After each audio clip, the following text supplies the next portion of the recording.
Hi, this is Dan Wolf, and you're listening to Herp Herp Hooray.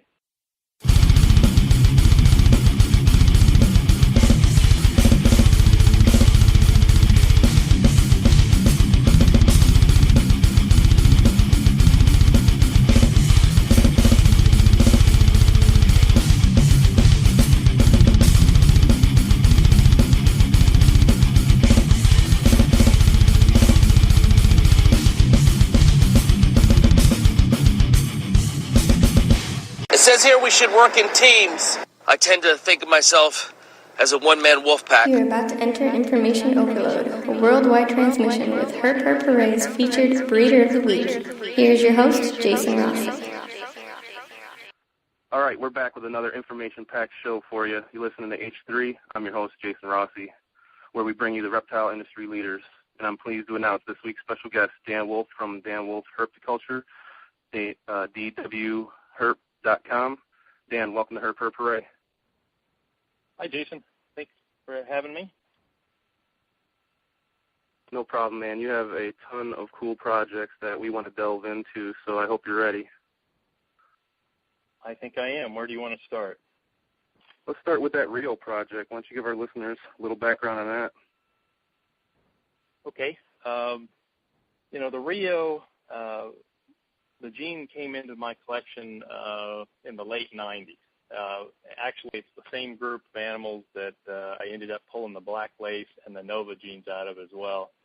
I had a friend down in Miami that I put him to task going to strictly reptiles and pulling out some interesting looking females, which, everybody had the same thing on their minds back then. I don't think there may be quite as much of that going on now. But anyway, he sent me, I think, 8 females, and, there were some different looking stuff in there. But there were 2 females that came out of one bag that looked real similar, and those ended up being the founding females for the Rio Arroyo project. And I used them just like normal females for a couple of years, just to produce morphs that I had, things like pastel stuff back then. And, I didn't really see a whole lot. I could see a little bit of difference in the pattern on some of them, and, it just wasn't really drastic, and not quite as extreme as the original females. But then, I kept a couple males that looked a little different, and I ended up breeding those back to the females, and that was in 2010. And I got the first Rios, which are the homozygous form, and I was floored. I had no idea there was that kind of horsepower under the hood with that project. I had kept back a few other females too, in addition to those males. So that gave me a nice little group of animals to start with on it. And then just for the last couple of years, instead of really focusing on producing more of the homozygous, Rio version, I've really tried to kind of expand the genetics of the project by putting some other mutations to those Arroyo females, and to not only expand the genetics but also to get some other genes involved, and then of course hopefully this year and next year we'll be producing some cool Rio combo stuff. I'm looking forward to that. It's definitely a cool project for sure. So what about the Black Lace Super Grant? That thing is insane. The Black Lace project was one that started out in a weird way, and it's really kept me fairly confused for a long time. There was just some strange stuff coming out of that that I couldn't, I just couldn't really identify as being, one gene. And sure enough, this year I was able to pull this other thing out. I bred a Mystic Het Black Lace male back to the founding female for the whole project, and produced that animal. and that was in September. And I thought it was a black lace, just a black lace granite of some sort, and at first I couldn't figure out where this granite thing had come from. There were a couple other babies in that clutch that looked really granity. So, I went back to the original founding female, and, she's got a few little speckles and things, but, it wasn't enough to really get that excited about. I looked through all the of her offspring, the females that I've kept back through the years, and, a couple of them, again, had that just little, pepper sprinkled kind of a granite thing, but nothing too extreme. But anyway, so then 2 days ago, I hatched out another animal from a clutch. Was a mystic black lace to another het black lace female, and that clutch has given me two of what I think is just a plain super granite. They may be het black lace as well, but they're pretty neat. They're really dark. They've got the alien heads are kind of reduced in size, but inside that the alien heads is just all this busyness. Lots of black flecking, and they're also kind of striped and really dark. So that helped a lot in explaining some of the weird stuff I've seen in the past. There's been some variation in the look of the black lace, which, there isn't everything, but it seemed like it may have been a little more extreme than, one gene would normally dictate. So that hopefully, that doesn't totally solve all the mystery. The original animal that I produced from that founding female that got me excited about the project, I had bred her to a pastel, and that was in 2004, and I had this animal pop out that I called the black lace at that time that was really extreme, and it was kind of weird because this pastel male only bred for me 2 years, and it's a weird story. He produced 40-some offspring in 2 years, and every single one of them was female, which, I never did figure out what was going on there. Unfortunately, he died after the second year breeding him, but I had a lot of pastel females I kept back from him, and I've never been able to isolate any other gene with those females breeding back into the project, and they don't look different even, but something he had, triggered that, and the original female, that black lace female I produced that year, she's produced for me, and everything seems to be in line with being, 100% het black lace coming out of her. So anyway, I've never been able to solve that riddle, and but this granite thing really is helping to see, some of the differences that have happened in that project. And it's a beautiful animal. It doesn't look anything like and I call it granite, but that's just kind of a vague term these days. I mean, how many lines of granite are out there, and there are similarities, but the only one I know of that's proven co-dominant and that we've seen a super, these animals don't look anything like that. And that animal, I was looking on World of Ball Pythons, the super granite they show, I forget who produced it, but the alien heads are completely destroyed. I mean, there's no real boundary to the outside of that alien head, whereas these, that the alien head is more compact and very defined, and then all the busyness happens, inside of that. So anyway, I'm excited about that new gene, and to see what else we can do with that in the future. It's a killer combo for sure. So another cool one you got there is the gold dust pies. Why don't you explain that one? That one hasn't really gone anywhere. I produced two of them, a male and a female, out of different clutches from my albino pied project a few years ago. And I bred the male. He was kind of a slow goer, but I bred him this year. And I do have one clutch left. In fact, I think it may be the last clutch that's due to hatch around the 1st of next month, from him bred to her, from the gold dust to the gold dust. I've bred him. I've had a few clutches this year already hatched from him bred to just pied females, and I haven't seen anything, that looks really different. So we'll see. That may turn around here real quickly if there's something else going on. But it's a real aberrant pied with this kind of gold speckling in the white areas. That if I can isolate something there, there's been a lot of interest, and it gives new legs to pied stuff. My fingers and toes are crossed for you. Thank you. I can use it. All right, calicos, everything calico, man. Pastel calicos, super pastel calicos, calico desert, calico fire. It's an amazing gene. Why don't you tell our listeners about that and what potential that has, holds? Yeah, I've been in love with the calico gene since I first saw them in Daytona in 2000. I think it was 2004. I ended up getting a male from Doug Beard in 2006. And, and the reason I got in was the orange on these animals he was producing. They weren't maybe as quite as high white as some of the other calico lines at the time.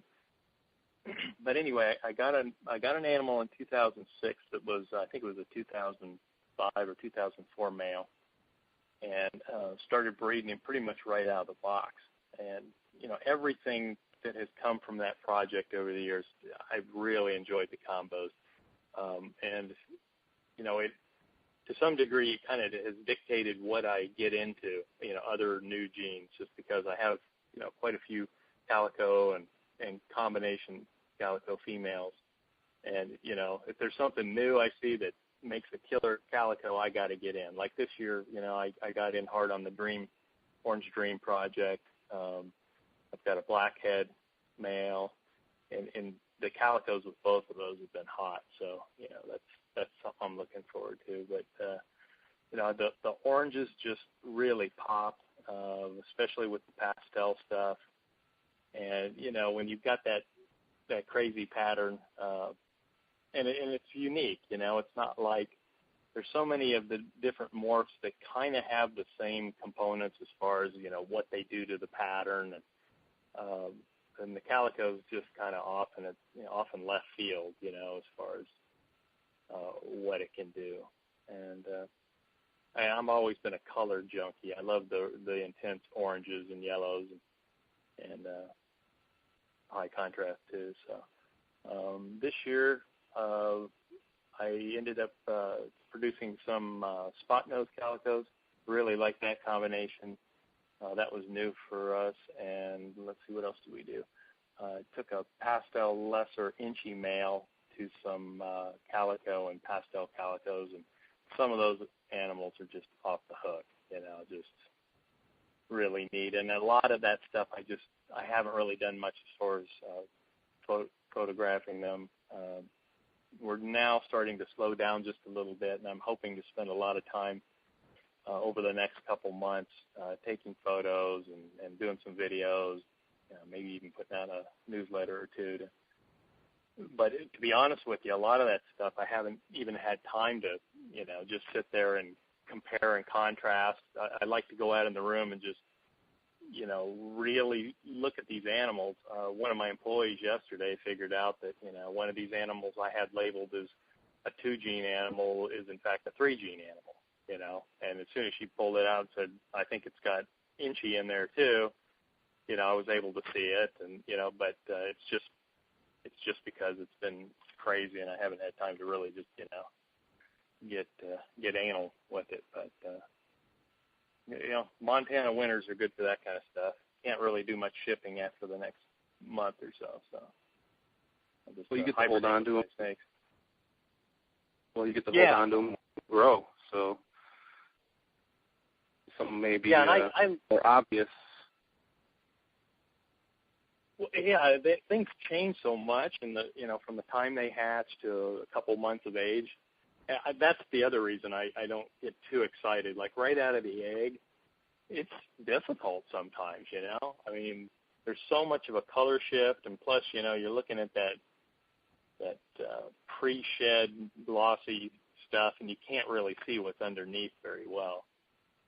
But once they get some size on them and the colors start really coming in, sometimes then it's night and day, whereas before it was like kind of gray. And I know everybody's having that problem. I was in the process of purchasing a snake from another breeder, and I got all the way down to shipping, and he called me and said, you know what, this thing, I know it has another gene in there. I can see it, and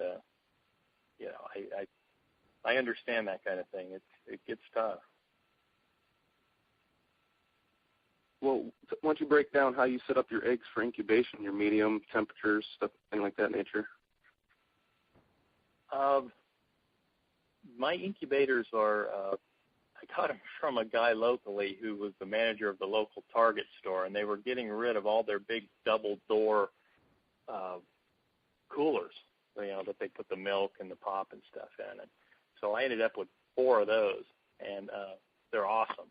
The way I set them up is I put water basins in the bottom they have heat tape around the water basins, and then that is set inside of sand inside of a larger container. So the theory is, and it's all hooked up to the thermostat, so that when you open those doors, once the thermostat kicks the fan on, it also kicks the heat on to around these water basins, so that creates humidity and heat in the enclosure. My egg boxes, I do it a little differently than most people. I riddle them with holes. I'm not trying to trap anything in there. I have enough humidity happening inside the incubator that I rarely have to do a whole lot of adding water to the mix. So anyway, it's well ventilated as far as the eggs are subject to the full potential of the air in the incubator. I keep it at about 88, 89 degrees, and I incubate on vermiculite like everybody else. I used to measure it out. I don't do that anymore. I just do it by feel. But this year I actually increased the amount of water just a little bit, because I was getting, toward the end of the incubation cycle, I was getting some eggs that were pretty shrunk up, and it seemed like that, some of the babies were a little on the thin side. So this year I've kept them plump a little more, and that seems to have worked out well.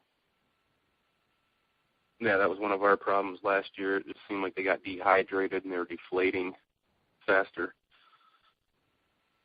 Yeah, and it almost seems like, when that happens, they suck up that yolk a little bit earlier, maybe just because of the, not quite enough moisture or something. And it seemed like, too, occasionally I'd have babies that left the egg before they really should have. But, it's a little messier when they're more full and you're cutting eggs, and, you got fluid going everywhere, but they seem like they come out fatter and just better off. It's nice to see those big fat babies in there looking healthy. So those desert bumblebees, man, those things are amazing. Yeah, I have moved out of the desert project just because, the whole female thing really was upsetting, and it was something I thought about hard for a long time, and just decided it was not something I wanted to work with. But, there seems to be still a lot of people that are really into them and are happy to just continue, doing the male side of that project, which is cool. There's nothing else like it out there. And that desert bumblebee was just one of my favorite snakes. That first one we produced ended up making the cover of an English magazine called Practical Reptile Keeping. I put it right on the cover, and man, I think it's the best looking cover they've had. Awesome. Well, you have another project that's been another one of my favorites since its inception. That's the albino pieds. You can't go wrong there with that double recessive project. Yeah, those, I just think those will sell in 10 years, just really easily as well, because I'm not sure there's anything you can do to them to make them any better. I haven't gone anywhere else with it.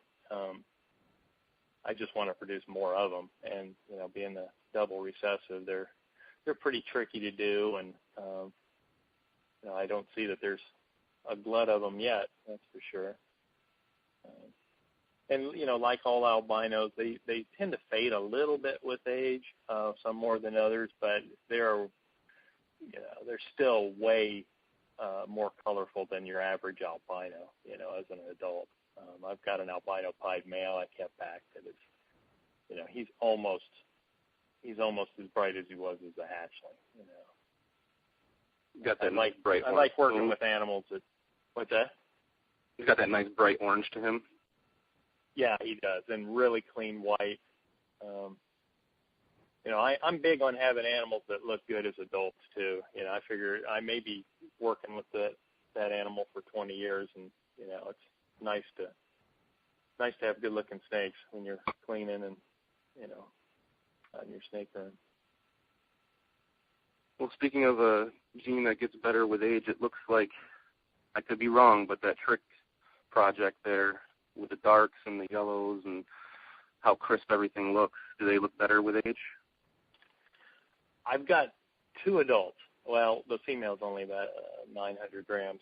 I guess the male is about that too, but he's an adult. And they're really striking. The black is clean and just, jet black, and the yellows, they're just real vibrant and clean as well. I see that project as one that, everybody's going to have some. I think there's only been a handful of combinations made so far. And a lot of real obvious stuff hasn't been done yet. I've got a clutch of 3 eggs from Trick to Yellow Belly cooking that should hatch in the next week. If I get lucky, that could be really neat. That's one I've been thinking about for a while. But yeah, that's, it's just got a whole different thing going on. This kind of, some of them aren't terribly extreme, but the ones that are just, without any other mutation stuff added, they've got this kind of whimsical, loopy pattern that I haven't seen, with any of the other mutations we're working with. So what direction are you thinking about taking that project?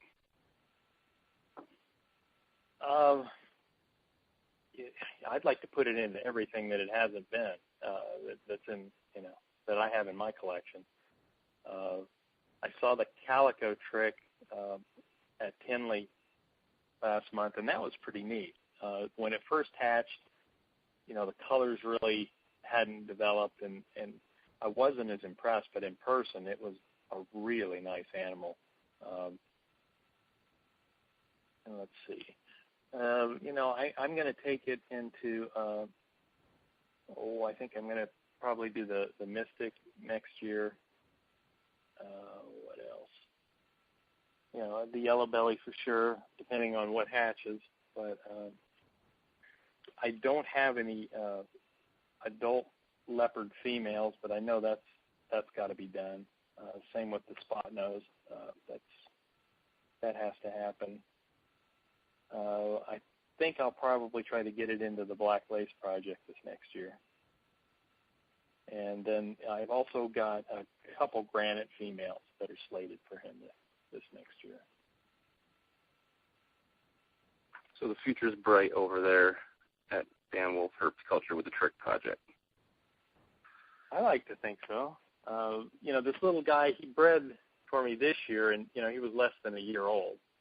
And I've only had a couple of experiences breeding those really young males, but, for me, they look like they're tearing it up, and then, you end up with, like these females. I had bred them early on with something else, back when follicles were, 10 millimeters. And then, he came on in about early March, he started breeding. And those first clutches, he didn't father anything until just, a month and a half ago. So far I only have 2 tricks this year from it. But, for a 2011 male, I guess I really shouldn't complain. Now, do you use an ultrasound? Yeah. Yeah, and that's, that's something that, I've been doing for a couple years now. I used to do it all by palpation, and there was a little bit of a learning curve there. But, there's a lot of good information. There's still opposing arguments as to whether you need to introduce males in the early stages to get them to develop to, full ripeness of those follicles, or not. I know people that say you don't need to throw a male in there. They're still going to get up to 15 or 20 millimeters, and you can throw the male you want at that point. But from my experience, it seems like, I'm getting a lot better production. A lot more females are going full-blown if I get a male in there early on, at least one. So you're saying to get a male in there to get those follicles get them going? Yeah, and I don't bother to throw one in there if they're not, at least 10 millimeters. But 10 or 12, it seems like they'll sit there at that size for months sometimes. And just being able to get a male through there, seems to get the ball rolling again. And, I hate doing it on the one hand because, like this trick male, it would have been a lot better if there hadn't been another male, in front of him. And I think part of it is, you get those young males and they may not be fully mature, even though they look like they're excited, but they may not be getting the job done. And I wonder if, they're just not throwing the volume, the volume of sperm to really compete with an older male that may have gotten there months ago, but, that sperm seems to stay viable for quite a while. So, probably a lot of... Go ahead. There's probably a lot of factors at play. There are, and I think, it's the same thing we're all thinking about, out in our snake rooms. Everybody's trying to dial this thing in. And, for sure you can get females that will go to 20 millimeters, without a male, haven't been with them. But, I think it's what I've seen, the majority of them need a little extra help. And, we're trying to stretch those more valuable males. And so, you don't want to waste them too early on. I don't even like to get my prime males into the mix until February.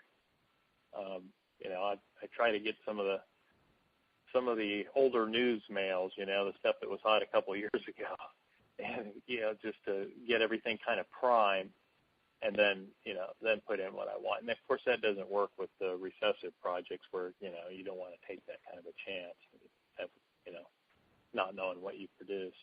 But with codoms, it works pretty well.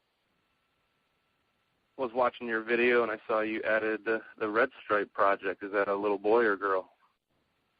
It's a boy. Just a chow hound too. I think he's probably 1,100 grams. Not so little anymore. No, I haven't used him yet, but I'm thinking, the Rio stuff's got a little red stripe in there.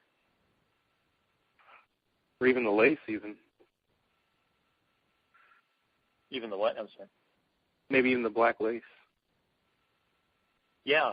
There's just so many ways to go with all this stuff, Like with the black lace project, I still don't have that many females, so it's a pretty tough decision. And usually for me, it kind of comes down to, as you're going through the season and, I've got a little card on each of my females, and I know which males I kind of have slated for that female. But, when it comes right down to it, sometimes that changes at the last minute just because, a male's in shed or, he's got another female that's higher priority or a couple of them ahead. And when they're breeding, I only put them in with the female. I put them in for 2 days, and then I give them 2 days off. And, you start to see things kind of get backed up, and so then you have to be able to kind of mix it up. And so, whatever was planned originally typically isn't how it works out in the end. So, but keeps it fun. Yes, sir. So that black pastel granite yellow belly is also another outstanding animal you have added to your collection over there. Yeah, and he's doing well too. I didn't have a black pastel, oddly enough, and I love the gene. There's a lot of stuff like that I still don't have, but yeah, that's something that I want to put into the darker projects for sure. The black lace for sure. I love these granite females too, and I think the potential with some of these granite genes is being totally underutilized so far. I know Kevin McCurley has been doing some pretty neat stuff with granites for a while, but that's got to happen as well. I still haven't put together my breeding lineup for the year. That's the next big thing I need to sit down and do late at night. Yeah, I think I lined everybody up, got them on the list. I didn't start pairing them up yet, which is normally done a month or so ago. So running behind a little bit. Yeah, I'm always later than everybody. I won't start pairing up until the first of next month, and I've got a handful of females that go really early every year. But everybody else, it seems like mid-February, early March is when it's time to get really serious. Well, I thought the Super Sable was a smoking animal, but the Super Sable pin, I have to say, is another outstanding animal that you have in your lineup. Is that a male or female? That's a male. I got that from Sean Bradley, and yeah, I'm not really sure what I'm going to do with him this year. He's definitely in the lineup, but I really don't know what I want to do. I think some of the granite again would go really well into that, and boy, I don't know. This new gene that has come out of the Black Lace project, I could see that possibly interacting really well with the sable. There's some of these projects that have been around a while. There really hasn't been that much done with them. Still, it just kind of amazes me. And I'm one of those people that I tend to hold on to things way longer than I guess most other people would. I really want to know what it is I'm dealing with before, I just open the gate on it. Which, there's definitely a downside to that. I mean, you end up keeping a lot of animals that you have to feed. But, in the long run, it's nice to, that when you start kind of dialing in what looks good with that, or, what it can do, it seems like, most of the mutations we have, there's some more than others, but, there's a few combinations that, just everybody is floored by, and that puts that mutation kind of on the map, I mean, it's like the bumblebee for the spider. I mean, when the first bumblebees were produced, I remember seeing those in Daytona, and I mean, everybody was freaking out, and everybody had to have a spider, And that's one of those genes where there's just been, a ton of cool stuff that's been done. But, I think like the sable's going to be one of those that, maybe we just still haven't found the right combination that, unlocks the treasure chest there.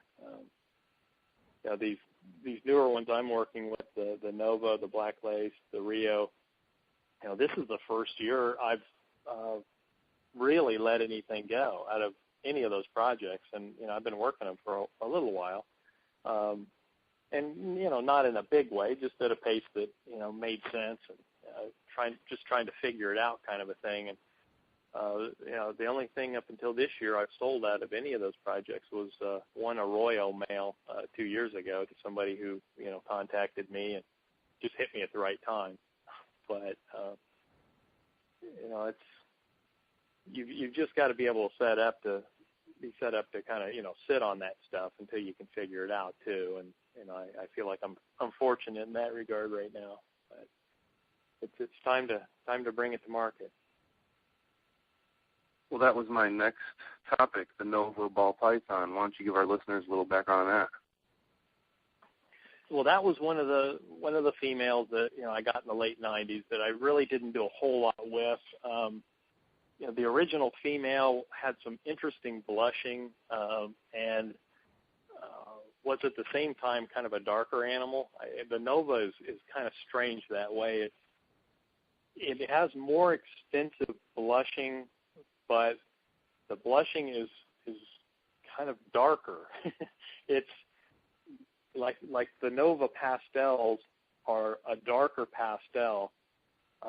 They have extensive blushing, but the blushing is like a purple, kind of a grayish blushing. And then I think another signature trait is that each of the alien heads, the pattern is outlined in a nice dark black. And so anyway, when I first started breeding that female, I noticed the babies were a little busy, and the other thing they tend to have are the little donuts down the back. Instead of a stripe, it's broken up into little donut patterns. But it wasn't until I produced some pastel Novas from that original female that I was pretty sure I had something going on. I had one clutch that there were 5 animals, and they all had the little donuts, and there were 2 or 3 pastels, and they were, like I said, darker with this different sort of blushing. So I bred one of those back to the mother, and then I got this couple of animals that were obviously super pastel. Oh, let's see. That was from the pastel, the pastel Nova. I produced babies that all looked like her. I raised the male up, bred back. So it was a pastel Nova to pastel Nova clutch. And I believe, at this point, I'm pretty sure I produced the super pastel super Nova in that clutch. And it was super busy. It's hard to describe, but anyway, I raised that female up. I bred her, and this year she laid a clutch at 2 years of age, and there was only one good egg in it. And then she developed some sort of a septicemia, something or other, from a rat bite and died about 2 days before the one egg hatched. And the one egg is a pastel Nova spot nose because I had bred her to a pastel spot nose. And it's pretty neat. I've got that on my Facebook page. It's kind of what you would expect. The alien heads are more reduced, whereas a super pastel spot nose, you've got a lot of the pattern is coming up and over the back, and it's a bigger patterned animal, whereas this, it's more reduced looking that way. But just a really pretty animal, and it's a male, so I'm excited to see what I can do with him. But we've done a few cool things this year. I also produced a super pastel lesser inchy Nova, and I really like the looks of this animal. It's kind of got this lighter pastel-y thing going on with just enough of that defining dark edging on the pattern to really make it pop. I need to get some new photos of that. What else did we make? I produced a firefly Nova, and that's a neat animal. Really, just a whole different thing going on with the pattern there too, and the blushing is very consistent. Again, I'll get some new photos up here soon with that guy too. It's a fun project. By itself, it's a pretty subtle morph, but I think we're seeing more and more of that now. That some of these things that just it's taken a bit of a while just to realize that you've got something in your collection new. But some of those things, you find what it needs to be combined with, and suddenly, you've got some amazing looking stuff that doesn't look like anything else out there. The blackhead kind of was like that. The orange dream was like that. Some of the higher demand things around now started from less conspicuous stuff. I think we've gotten all the albinos and pieds and that sort of stuff out of Africa. That just when you see it, you know it. Now we're looking at things that and a lot of this stuff I think is it's in everybody's collections because they did exactly what I did. Most people they don't start with normal females. They start with the craziest looking normal females they can. Whether they're imports or somebody else produced. And a lot of people don't they don't spend the time to figure it out, or they're breeding with some other morph, and then for financial reasons or whatever, they end up selling everything. And so I think there's a lot of stuff, and I've seen stuff that I bought from other people that is throwing some weird stuff, and I know damn well it's because they had some aberrant females they were using, and it's just unproven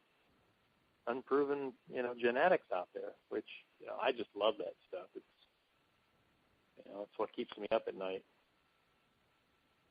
It's refreshing to hear that sort of thing, so it gives us hope one day something might pop out of our collection that wasn't expected. And it's a long road sometimes when it does. I mean, you've got to be willing to kind of pay the price to be at the forefront. Not only do you have to prove out how it works without a doubt, but you got to be willing to keep animals back and raise them up, and you're going to go a couple generations, and if your spouse isn't a reptile person and you're spending all that money feeding them and housing them, she's going, what about that vacation you were telling me about? When's that going to happen? So then you're under the gun to sell, and you also have to be ready to market it, and promote it, and even if it's a fantastic looking animal, I mean, there's some work involved into getting the word out and getting good photos around. It's a process. So how was your season for 2012? Anything we didn't touch on? It's been good. I still got, I think, 8 clutches.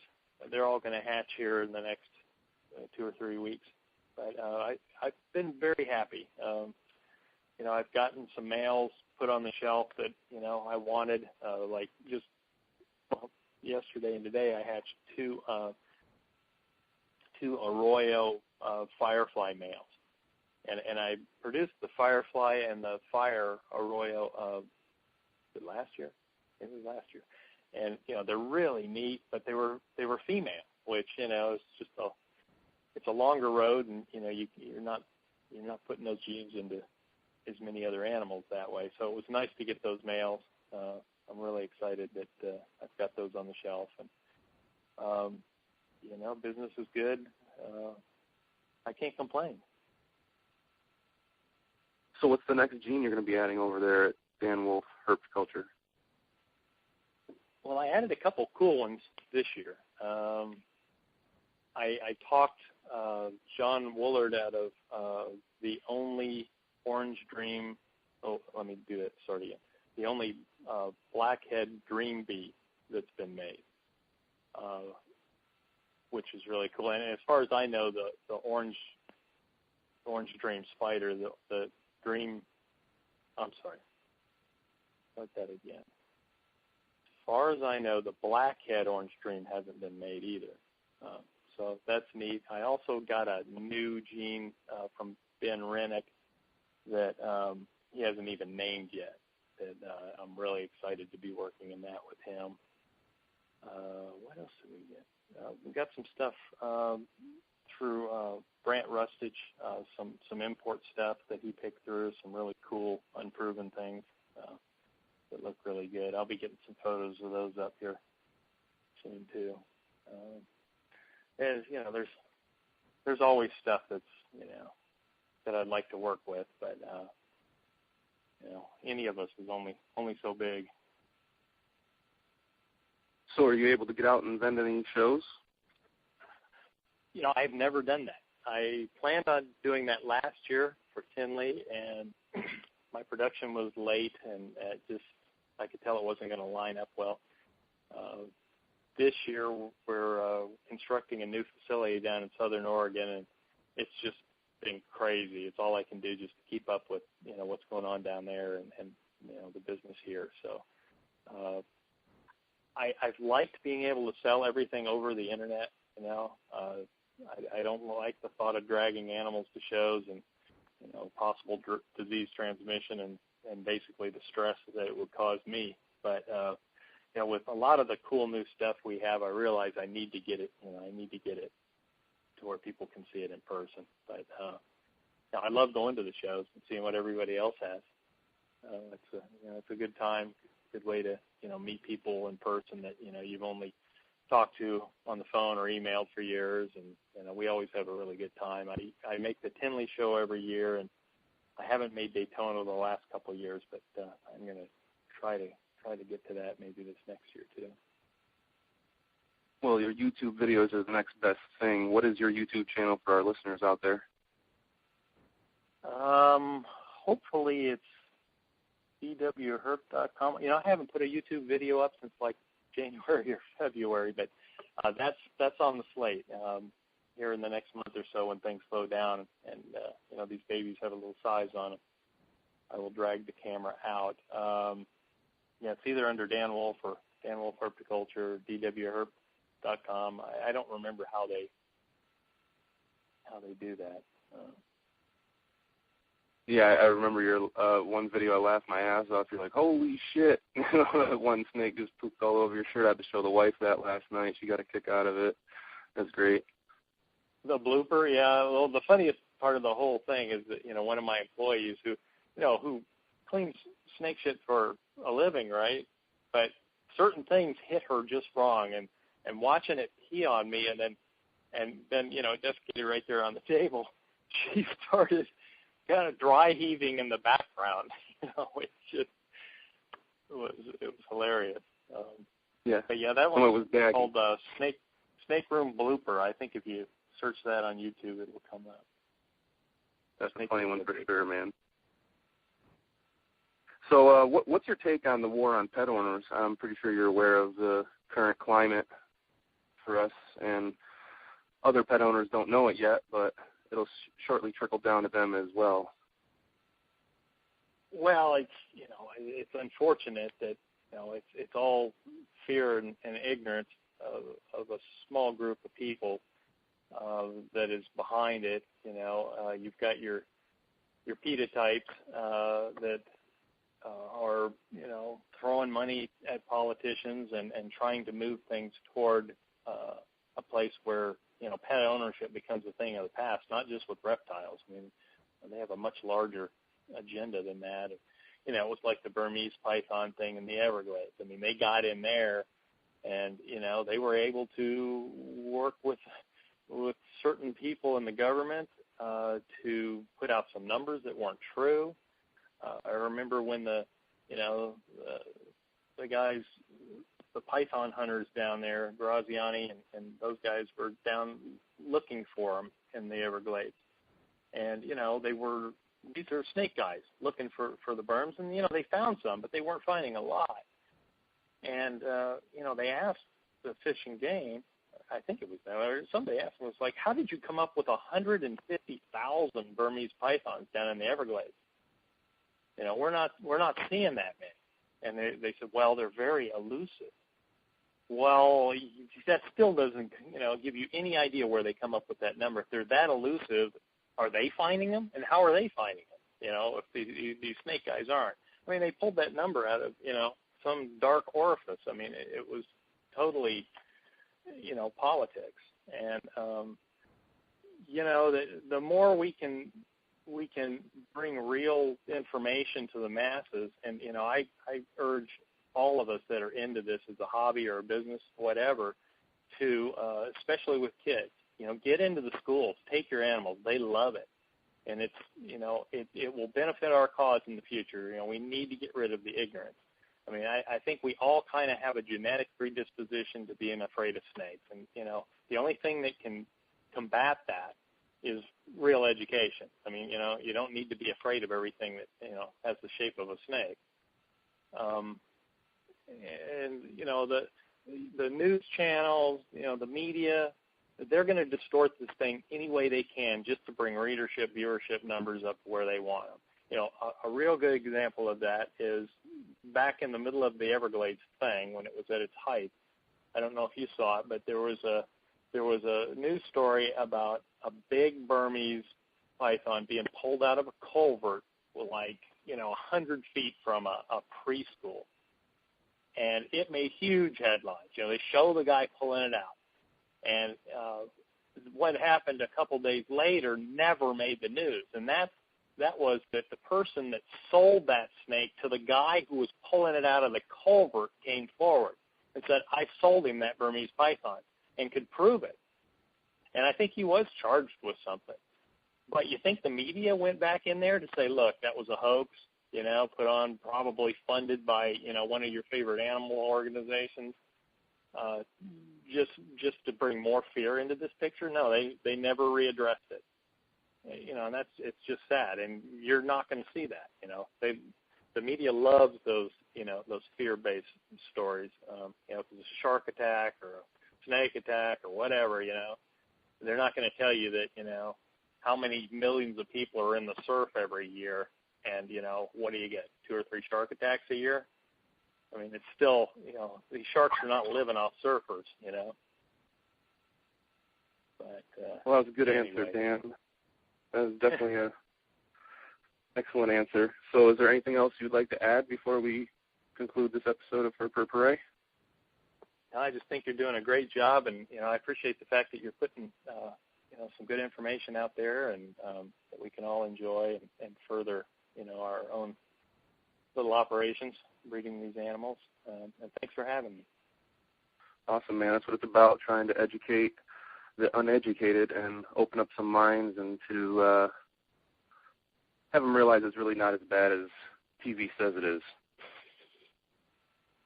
Most things, if you look at them with an objective eye and, you learn what the truth is, you may respect the animal. It's like, a rattlesnake. I mean, you need to respect it, but, it's probably not going to come hunt you down in your bed at night, So, yeah, I the education that you provide is, it's one big step toward, getting the word out there and having our industry be seen as a viable, responsible thing. Again, thanks, Dan. I appreciate you taking time out of your busy schedule to come on Her Per Parade. Make sure to check out Dan's website, dwherp.com. Again, thanks, Dan. Appreciate it. Thank you. All right, that's going to do it for this week's episode of H3, Her Per Parade. Out. Hi, this is Sean Bradley, coming to you guys through Her Per Parade podcast. I hope you guys enjoy everything that we talk about here.